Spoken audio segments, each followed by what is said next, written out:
Olá pessoal, tudo bem? Bom dia! Uma nova live para conversar, para contar as coisas como acontecem lá pela Câmara dos Deputados. É um prazer estar aqui de novo. Essas semanas foram muito corridas. Aliás, eu estou começando a me habituar com o ritmo do Senado, que é uma coisa assim alucinante. A gente não consegue fazer nada. Deixa eu contar agora em off antes de começar. A gente não consegue olhar a mensagem no celular, responder mensagem no celular. A gente está sempre atrasado com tudo e eu já contei para vocês semanas passadas que às vezes eu chego, dou oi e não passo nem para dar tchau no gabinete, porque eu vou para lá, vou para cá, é assim, é realmente muito frenético. Lá é caótico. Caótico porque tudo acontece ao mesmo tempo. Tudo. Tem 20 mil coisas acontecendo ao mesmo tempo. Você tem lançamento de tudo, evento de tudo, discussão de tudo, comissão, tudo no mesmo horário. Realmente é atordoante, mas eu vou contar algumas coisinhas desses últimos 15 dias.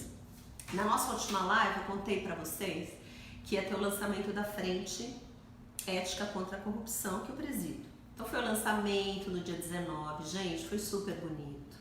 Tinha um monte de gente bacana, né? A Mônica Rosenberg, que tá com a gente, uma querida, cuidou de tudo, então ela é secretária executiva da FEC. Muita gente da sociedade civil, muitos parlamentares participando de todos os partidos, então foi um evento realmente que assim encheu o coração.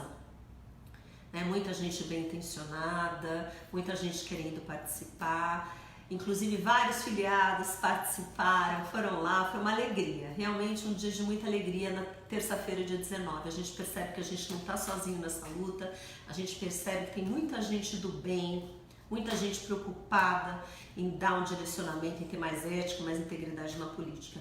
Então tem um vídeo bacana também, que deve estar por aí na minha timeline, ou então no canal do Novo. Então deem uma olhada, porque vale a pena, muita gente bacana. Bom, depois disso, eu fui convidada para um foro Brasil-Espanha, eu contei para vocês também, eu postei algumas coisas. Esse foro é para discutir o Brasil de uma maneira geral, questões político-econômicas, então tem vários convidados de vários setores, tinham outros políticos lá, estava o Ciro Gomes, a Tabata Amaral, estava também o João Willis, outras pessoas foram convidadas, bastante gente de área econômica, tinha ex-ministro, foi muito interessante, uma discussão muito rica. Para aqueles que ficam de olho e falam, estou de olho em você, eu não perdi nenhuma sessão, nenhuma votação e não fui viajar com dinheiro público, tá bom? Então fiquem bem tranquilos, porque tudo está no seu ritmo normal e é muito importante a gente discutir o Brasil, inclusive com outras esferas. Tem muitos brasileiros que moram no exterior e sempre eles estão muito dispostos a apoiar, tem uma comunidade brasileira forte na Espanha. E eles de lá, eles fazem muita coisa aqui, inclusive ajuda o Partido Novo bastante, tá bom? Então um beijo para a Suzy querida, que é uma super guerreira, super lutadora nossa. Suzy me atendeu, olha, você foi um doce, obrigada pelo acolhimento e pelo apoio que você deu nos meus dias em Madrid. Uma outra coisa que eu queria contar para vocês, começamos as comissões, né? Então, vocês sabem que eu participo de 3 comissões. Eu sou titular na saúde, então estamos discutindo algumas coisas, então foi feito, já tem um presidente, já tem algumas pautas e na última semana o ministro, o Mandetta, foi lá conversar e foi bacana, porque ele falou quais eram as prioridades dele para a saúde. Eu fiz alguns questionamentos em relação à gestão, várias pessoas fizeram questionamentos, o que é normal, e ele se mostrou muito aberto ao diálogo, foi bem produtiva essa reunião. Também participo como suplente na CCJ e na educação. Na CCJ, o Gilson Marques é o titular do Partido Novo e o Thiago Mitrô é o titular da educação. E eu fico pra lá e pra cá, gente. Vou pra lá, vou pra cá, porque elas acontecem ao mesmo tempo. Tá? Então, às vezes tá tendo uma coisa importante lá, eu corro pra lá, fica um assistente lá e depois corre pra lá. Por isso que eu falei que é meio caótico, né? A maneira de organizar, às vezes a gente quer fazer mais, quer estar em mais lugares, mas pelo fato de ser tudo ao mesmo tempo, fica muito complicado. Eu até tenho algumas sugestões para mudanças de horário, para a gente poder aproveitar melhor os espaços de horário, porque assim, é bem complicado. Eu adoraria estar na discussão da educação quando o ministro foi lá, eu adoraria estar em outras discussões, mas pelo fato de ser simultâneo, às vezes não é possível. Bom, a outra coisa que eu quero falar é das votações. Vocês sabem que nós tivemos muitas e muitas votações nessas últimas semanas, olha, folhas e folhas, mas em linhas gerais, muitos versaram sobre questões de mulher, questões de família. Tem 3 votações que geraram um pouco mais de polêmica, e são essas que eu vou falar. A primeira delas é a questão de elevação da participação do capital estrangeiro, né, nas empresas de transporte aéreo. Teve muita discussão lá. Vocês sabem que o Novo apoiou isso, né? Até pelos exemplos que temos de outros países e tudo, até pelo liberalismo econômico, teve toda uma discussão. Tem pontos ainda que realmente precisava de mais discussão, mas como eu já disse, aquele ambiente às vezes a gente quer discutir mais e não consegue, porque o ritmo que são as votações, eu tô gravando uns vídeos para contar para vocês como é isso. Às vezes a gente quer discutir, tem gente que fala, nossa, vocês nem discutiram isso e já aprovaram. Assim, a coisa vai de um jeito, o carro tá andando, o carro não para, por mais que a gente queira que ele pare. Então, isso é um sistema que a gente realmente tem que discutir, esse modus operandi. Eu vou mostrar para vocês mais ou menos como é que é esse passo a passo da Câmara, da aprovação das leis, porque às vezes as pessoas pensam que é de um jeito e é de outro, como eu também pensava, né? Então, às vezes dificulta muito. Então, essa do transporte aéreo foi uma das questões que foram mais polêmicas. Tem uma outra que também foi bastante polêmica, que falava do orçamento impositivo das bancadas, né? Muita gente discutindo, falando, olha, primeiro, esse orçamento impositivo é muito polêmico. Tanto é polêmico que a própria bancada do Novo se dividiu, né? 6 votaram sim, eu fui uma das que votou. Eu votei sim. 2 votaram não. Então teve muita discussão. E a maneira como a coisa é construída, essa discussão tinha que ser aprofundada, mas assim, eu estou muito tranquila com o meu voto sim, assim como o Marcelo Van Hatten, assim como os outros colegas da bancada, porque tinha pontos favoráveis e desfavoráveis dos dois lados, tinha sim. Mas, no meu entendimento, quando você está falando de uma emenda de bancada, para quem não sabe, existe o que a gente chama de emenda individual, que é de cada deputado, que ela já é impositiva, e existe o que a gente chama de emenda de bancada. Então, emenda de bancada de São Paulo é a emenda que a bancada de São Paulo, dos 70 deputados de todos os partidos, tem. E muitas vezes essa emenda, era o que a gente chamava de emenda autorizativa e não impositiva, ela não chegava a ser concluída. Então, por exemplo, todos os deputados de São Paulo se unem e pegam o valor dessa emenda e falam, vamos duplicar a rodovia, vamos fazer um canal, coisa que melhore o estado de São Paulo. E isso às vezes não era realizado. Então, em outros países do mundo, as emendas de bancada são impositivas também. Estados Unidos é um exemplo claro desse, tem outros países também. Então, e representa uma parcela mínima do orçamento. É mínimo, a gente não está falando de todo. Tem muita gente que não gostou, falou, isso engessa, isso vai contra. Claro que a gente tem esse lado também, mas no caso de emenda de bancada, a gente achou que esse efeito era mínimo, tá? Não é o mesmo que acontece com as emendas individuais. E a outra votação, que na minha opinião foi assim, o que me desgastou muito a semana passada, foi o projeto de lei 1321, que o relator foi o Paulinho da Força, que tratava de autonomia de partido político. Então foi muito desgastante, porque quando você fala de autonomia de partido político, eu como liberal, assim, do Partido Novo, a gente acha que os partidos têm que ter autonomia para definir prazos, dirigentes e tudo mais, até aí tá tudo certo. Só que no meio deste projeto de lei, assim, sempre em cima da hora, sem a gente saber e ter conhecimento prévio, eles colocam e fazem os acordos ali, vão colocando umas emendas e umas outras coisas que realmente complicam. E o que era para ser autonomia de partido acabou virando anistia de partido, né? Tem até um vídeo que eu postei que fala disso. E é uma coisa que eu fiquei muito assim revoltada, porque colocam no meio de um projeto de lei que trata de autonomia, anistia para partido, até não sei quanto, tal. E o fato é que todo mundo tem obrigação tributária. Os partidos, para crescer, eles abrem diretórios. Diretórios tem CNPJ. Todo mundo que é pessoa jurídica tem obrigação tributária. Pode ser aquele microempreendedor, pode ser qualquer pessoa que tenha uma empresa, qualquer pessoa jurídica, gente, uma organização não governamental, tem obrigação tributária de entregas de documentos, de prestação de contas, isso é todo mundo. Agora, dar uma desculpa que partido não tem receita e por isso não tem como todos os diretórios manter contador e dar anistia para partido, eu me senti assim, eu fiquei muito brava, muito revoltada. Quem tiver oportunidade, olha meu vídeo, porque a gente não pode permitir isso. A lei é para todo mundo. Se dá anistia para partido político, tem que dar para tudo que é empresário, tudo que é microempreendedor, todo mundo que rala pra caramba, todas essas pessoas que batalham o dia, acordam de madrugada, dá emprego, sabe? Esse sistema de autoproteção tem que acabar. A gente vai continuar essa semana lá, mas infelizmente essa parte de anistia das emendas foi aprovada. Essa semana a gente vai votar os destaques, mas eu estou pedindo para vocês também ficarem atentos, porque nós e vocês, sociedade civil, vocês têm que se pronunciar, tá?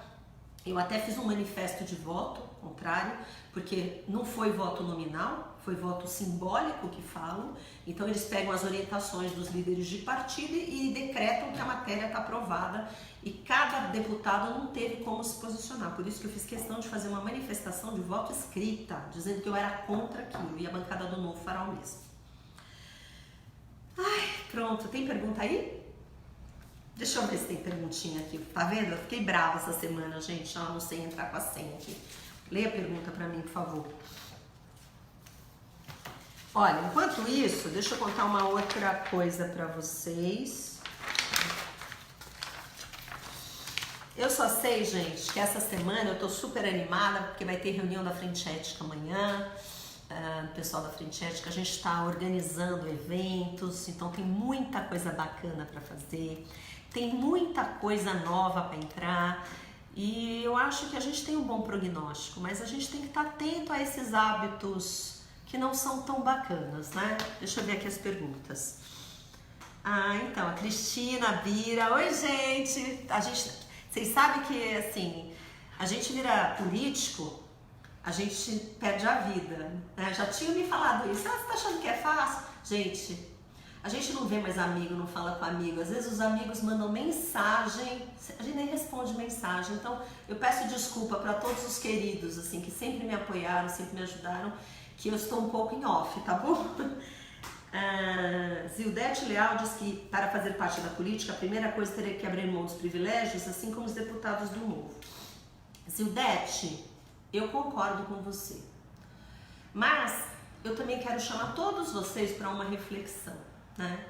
Porque a gente tem que também pensar o que é um privilégio, né? Tem coisas que nitidamente são privilégios mesmo. Os deputados do Novo abriram mão dos privilégios, ainda mais nessa situação, você tem toda a razão. E tem coisas que, além de serem privilégios, são coisas imorais. Eu já contei pra você que naquela história de auxílio mudança pra cá, auxílio mudança pra lá, eu já fiz uma reflexão que se um deputado recebe o equivalente a um salário, 33 mil reais, para mudar, então eu tô em São Paulo, fui pra Brasília, tenho direito ao auxílio mudança. Se eu tô mudando com a minha família, realmente tive aquela despesa, não tô falando dos 33, mas talvez 15, talvez 20 e tal, é justo, ele está indo trabalhar pela nação. Muitos deputados vêm do Amazonas, de outros estados, zona do Nordeste, região Norte. Isso não seria privilégio, se realmente fosse usado para fazer uma mudança de acordo com tal. Eu, por exemplo, não utilizei o meu auxílio mudança e abri mão do meu auxílio mudança, ok? Mas às vezes tem alguns casos que eu não considero um privilégio, eu não considero uma afronta. O que eu considero uma afronta é deputado que é reeleito, isto é, já está lá em Brasília e recebe auxílio mudança. E como se não bastasse, ele recebe um salário para voltar para o estado e outro salário para voltar para Brasília, quando na verdade ele não se move.